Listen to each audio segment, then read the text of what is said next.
Shruti, I was reading of these three indicators, right, which are three indicators of DI, basically, which has been called as fairness of opportunity, openness, and a sense of belonging.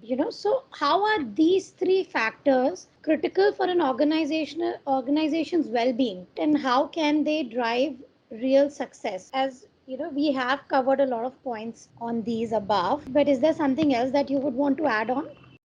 We just spoke about it. Today, in this whole pandemic and work from home or hybrid situation, whichever organizations, there is a lot of disconnect that employees are feeling. It comes back to your 3 points. So all that I'm going to be telling you, just think about it from the 3 points you just mentioned, right? About fairness of opportunity, openness, belonging. So think about it, okay? Because belonging itself is questionable today, right? Because you're not going to a physical space. You don't meet your manager in person. Many times you're not even doing video calls, right?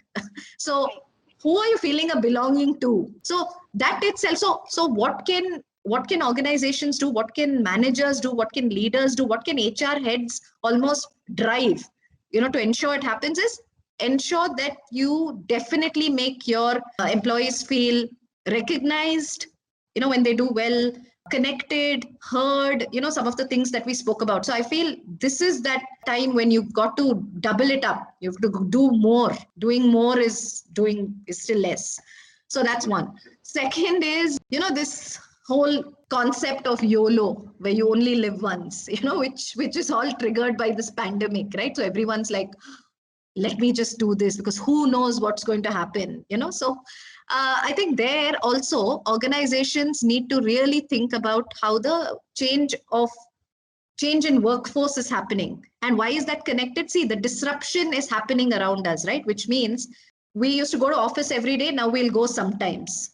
So people have already thought, oh, the pandemic is here, I don't know if I'll be around tomorrow, which means should I be only thinking about work, or would I want a holiday, will I want to take a job which is part time, which only requires me for some expertise, and I'll have a second job, and I will. So I'm saying organizations have to almost start thinking about these things. Their employees are not going to work and do things the way they always thought they were, right? So your existing job descriptions and job roles and just the way you did everything, you need to start thinking about how you will look at this new generation of people. And now this new generation of people is not just your young people, it is everyone who went through a pandemic in some form has thought about looking at life differently. So how are organizations going to think about it? And by the way, it completely connects to your diversity point, right? Because people are now thinking